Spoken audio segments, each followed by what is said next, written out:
보통 비가 오려고 하면 제비들이 낮게 난다고 하죠. 옛날에는 일기예보가 없었지만 우리 선조들은 참으로 지혜가 있어가지고 제비가 낮게 날면 뭐가 올 것이다? 비가 올 것이다. 그리고 아가들이 뚜레질을 하면 비가 올 것이다 그랬죠. 근데 이게 기가 막히게 맞을 때가 있어요. 그래서 이게 어떻게 이렇게 맞는 것일까? 그래서 제가 한번 찾아봤어요. 왜 그런지를. 그랬더니 제비가 낮게 나는 것은 제비라는 놈이 영물이라서 비가 올 것을 미리 안다고 합니다. 라고 말하면 안 돼요. 이거는 비과학적인 것이기 때문에.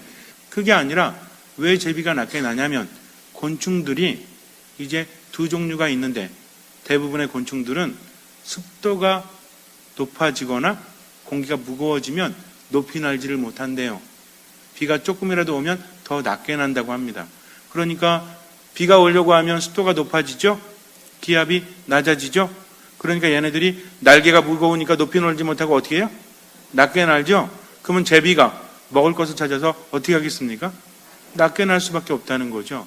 그러니까 비가 올 때 바로 이런 곤충들 때문에 제비가 낮게 날고 사람들은 곤충을 바라보지 않죠? 무엇을 바라봅니까? 제비들을 바라보는 거죠. 그러면서 비가 오겠구나 라고 생각을 한다고 합니다. 아이들도 마찬가지예요. 폐가 발달하지 못해서 산소 밀도, 공기 밀도가 낮아지게 되면 호흡을 제대로 할 수 없으니까 어때요? 입으로 호흡하는 거죠. 그러다 보니까 입에 뭐가 가득 차 있어? 침이 가득 고여 있으니까 뚜레질을 해요, 안 해요? 우리들은 귀엽다고 하지만 애는 뭐예요, 지금? 숨을 제대로 쉴 수가 없어가지고 계속 부르르 하고 있는 건데 어른들은 아이고 귀여워 죽겠네 하고 뽀뽀하면 돼, 안 돼? 안 되죠. 숨쉬기 곤란한데 거기다 뽀뽀까지 해야 되면 정말 힘듭니다. 그래서 기압이 낮아지고 이렇게 비가 올 때는 그런 징조들이 보인다는 거죠. 우리들이 살아가면서도 징조라는 것이 있어요, 없어요? 징조라는 것은 똑똑한 사람은 알 수 있는 것이 아닙니다. 대인관계 안에서도 징조가 있죠? 그 사람의 말투를 들어보면 또 그 사람의 표정을 보면 이 사람이 지금 섭섭해하는구나. 또 이 사람이 지금 뭔가 화가 났구나 알 수 있어요, 없어요? 뭘 보고 알아요? 얼굴 표정을 보고 많이 알지 않습니까? 어떤 분은 손가락 보고 안 돼. 그럴 수도 있죠. 화가 나면 막 이럴 수도 있고, 떠들기도 수도 있고, 또 어떤 분은 이렇게 뒤통수를 보면 안다고 하지만 결국은 뭘 통해서 우리가 알 수 있습니까? 사람의 얼굴 표정을 통해서 알 수 있죠. 이럴 때 미리 대비해야 될 때가 있죠. 이 사람이 지금 기분이 나빠지는구나 했을 때는 미리 대비하지 않으면 나중에 큰 일을 치르기도 해요. 누구 탓이라는 것이 중요한 것이 아니죠. 왜 화를 내나, 왜 짜증을 내나 하면서 남을 탓할 것이 아니라 그리스도인이라면, 주님의 지혜를 가지고 있는 사람이라면 그 사람이 가지고 있는 짜증과 화를 풀어줄 수도 있어야죠. 그렇지 않습니까? 그 사람의 탓이라고 왜 짜증을 내냐고 왜 화를 내냐고 말할 수도 있지만 그 사람이 지금 내 마음속에 뭔가 균열이 일어나고 다루지 못하기 때문에 화를 내는 것이라면, 그동안 여러분들에게 제가 몇 번 말씀을 드렸지만 어떤 사람이 부정적인 언행을 하거나 부정적인 감정을 드러낸다는 것, 즉 짜증을 내거나 화를 내거나 슬퍼하거나 이렇게 하는 것은 안에 있는 것들이 밖으로 나온다고 했죠. 그러면 우린 그것을 알아요, 몰라요? 갑자기 화냅니까? 갑자기 막 웃으면서 얘기하다가 갑자기 버럭 그래요? 갑자기 그러니까 조용히 이렇게 이야기하다가 갑자기 울어버려요? 갑자기 짜증을 냅니까? 징후들이 있어요, 없어요? 있다는 거죠. 여러분들은 그런 징후들을 어떻게 받아들이십니까? 요 인간이 벌써 보니까 슬슬 짜증을 낼 것 같아. 슬슬 화를 낼 것 같아. 라고 알았을 때 나는 어떻게 반응하죠? 모든 것에 있어서 무엇이 없다면 우리는 아무것도 아니죠? 그렇죠. 사랑하는 마음이 있다면 그 사람이 어떠하든지 간에 내가 알아차렸다면 그 사람을 도와줘야 돼요? 아니면 도와주지 않아야 돼요? 가장 보잘것없는 사람, 가장 작은 사람은 도움이 필요한 사람이라고 했죠? 이거 잘 알아야 돼요. 그래서 어떤 사람이 헐벗거나 굶주리거나 몇 가지만 외우면 되지 않아? 그래서 가만히 있어 보자. 누가 헐벗고 있나? 누가 굶주리고 있나? 누가 목말라 하고 있나? 누가 감옥에 갇혔거나 병들었거나 이렇게만 외우는 것이 아니라 병든 것을 우리가 조금 더 깊이 파볼 수 있다면 이 사람 마음에 균열이 생기거나 마음의 안정을 잃어가는 것도 마음의 병일 수 있죠. 그럴 때 우리가 그 사람을 위로해주고 찾아주었나? 어떤 사람이 짜증을 낼 것 같아요. 어떤 사람이 화를 낼 것 같습니다. 그러면 나 또한 영향을 받죠? 영향받을 수밖에 없어요. 그래서 우린 그런 사람 옆에 안 가려고 합니다. 늘 투덜거리지 마세요. 주변에 사람들이 없어요. 늘 화를 내지 마세요. 주변에 사람들이 있을 리가 없습니다. 근데 중요한 것은 어떤 사람이 그런 징후를 보인다. 그랬을 때 내가 사랑이 있다면 저 인간이 또 저러네가 아니라 그 사람의 마음을 풀어줄 수 있어야죠. 근데 내가 영향을 받으면 돼요, 안 돼요? 풀어준다고 가가지고 괜히 그 사람한테 동화돼가지고 나도 화나면 돼, 안 돼? 안 됩니다. 우리 안에는 사랑이 있어야 되고 기도하는 마음으로 그 사람 옆에 있어주면 이 목적을 잃어버리면 큰일 나요. 들어주라고 그래가지고 어떤 사람이 막 화를 내가지고 가서 내가 위로해줄게 하다가 그 사람이 남 욕하니까 같이 욕해. 이러면 돼요, 안 돼요? 이러면 안 됩니다. 우리 안에 분명히 뭐가 있어야 돼요? 사랑이 있어야 돼요. 그래서 그래, 상처 많이 받았겠구나. 그러나 계속 미워한다고 해서 뭐가 나아지겠어? 그래도 자기가 좀 더 이렇게 잘생겼으니까 좀 참어. 자기가 좀 잘났으니까 참는 게 낫지 않아? 라고 말해줄 수 있는 뭔가 그 사람을 누구 안으로 이끄는 겁니까? 하느님 안으로 이끌려는 마음이 있을 때 그 안에서 치유가 이루어지는 거지. 위로해주라고 그랬다고 해서 그냥 가서 같이 남욕하면 돼요, 안 돼요? 이렇게 하면 안 된다는 겁니다. 그러니까 내가 안에 사랑을 갖추고 이 사랑으로 인해서 상대방이 하느님 안에 머물 수 있도록 들어주는 것이 사랑이지 함께 그냥 동감만 하라는 것이 아닙니다. 그래서 주님의 힘으로 알아차림과 그것을 하느님의 힘으로 해결할 수 있는 지혜와 힘을 청해야 한다는 거죠. 우리로 인해서 다른 사람의 인생이 바뀔 수도 있어요. 그 사람의 흐름이 바뀔 수 있다는 겁니다. 그래서 주님께로 이끌기 위해서 노력해야지 그냥 무작정 위로하는 건 아니다. 무슨 말인지 아시겠죠? 그래서 우리 주변에 있는 징조를 깨닫게 되면 그때부터 많은 변화가 있게 돼요. 굉장히 중요합니다. 우리 삶이 변하지 않는 것은 그 징후를 알면서도 깨닫지 못하니까.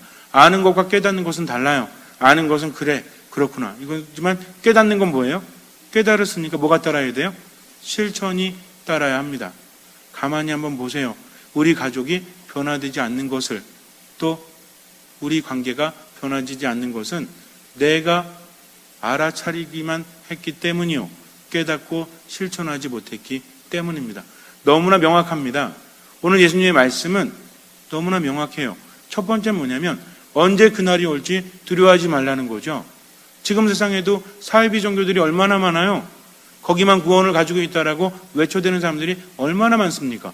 그래가지고 가보면 허황된 말로 사람들을 꼬드기죠. 그런데도 거기 넘어가요.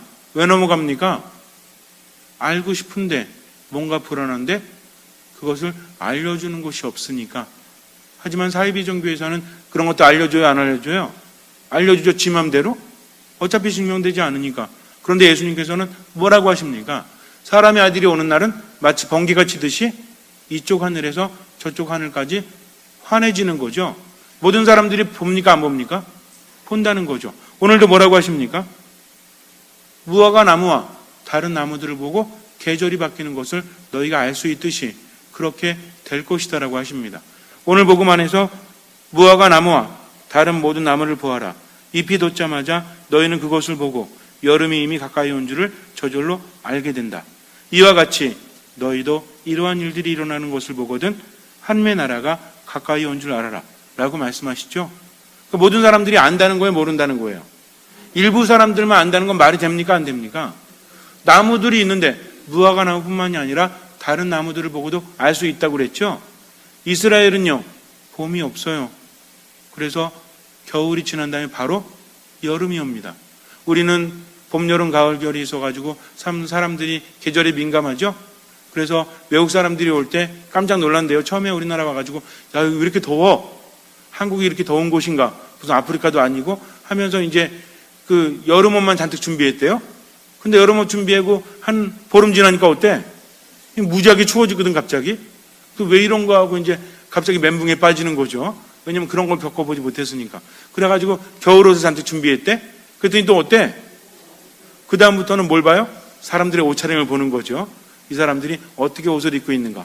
그걸 보면서 적응했다고 합니다. 마찬가지예요. 우리가 세상을 바라보게 되면 모든 징조들이 보이는 거죠. 나만 볼 수 있는 징조는 없습니다. 그대로 드러난다는 거죠. 이것을 알아차리느냐 알아차리지 못하느냐. 일부 사람들은 자기들에게만 하느님의 신비가 감추어져 있다고 하는데 그렇게 하느님이 편협한 분이십니까? 14만 4천 명만? 말이 되지 않아요. 그 뒤에 수많은 믿는 이들의 무리가 있었듯이 하느님께서는 모든 사람을 당신의 나라로 초대하십니다. 그러니까 구원이 어디에 있는가는 궁금해할 필요가 있어요? 없어요? 없습니다. 우리 이미 알고 있지 않습니까? 예수님께서 뭐라고 하셨어요? 먼저 하느님의 나라와 그 의를 구해라. 그러면 나머지도 채워주신다. 그리고 선행을 쌓아라. 말씀 안에 머물러라. 이미 알고 있습니까? 모르고 있습니까? 알고 있죠. 근데 왜 기웃거려요? 뭔가 특별한 걸 원하니까. 이러다 보니까 몸도 마음도 망가진다는 거죠. 여기에 그리스도다, 저기에 그리스도다 하고 외쳐대도 속지 말라고 하십니다. 왜? 그날이 온다는 것은 우리 모두가 알고 있기 때문에. 우리들 마음속에 있는 누가 외칩니까? 하느님께서 계신 은밀한 지성소인 누가 외치죠? 우리들 안에 있다고 그랬잖아요. 우리도 성전이라고 그랬죠. 하느님께서 머무시는, 그러나 나만 알 수 있는 은밀한 지성소가 무엇입니까? 이게 양심이에요. 그러니까 그런데 기웃거리지 말고 뭐에 따라 살면 된다? 양심에 따라서, 말씀 따라서 살면 된다는 겁니다. 그래서 그것만을 알아듣고 실천하는데 온 힘을 기울여야지 자꾸만 다른 곳에 기웃거리면 안 되죠. 그런데 가지 말고 내 양심에 귀를 기울이십시오.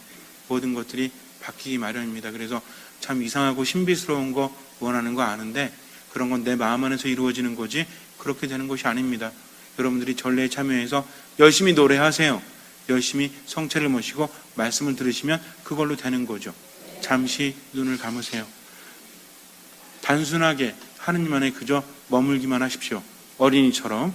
그러면 주님께서 모든 것을 채워주십니다. 여기저기 기웃거리지 말고 우리 안에 계신 하느님 나라를 찾으십시오. 기도와 말씀과 미사 안에서 주님께서는 그 믿음을 보시고 우리 삶에 놀라운 기적을 일으켜 주실 것입니다. 아멘.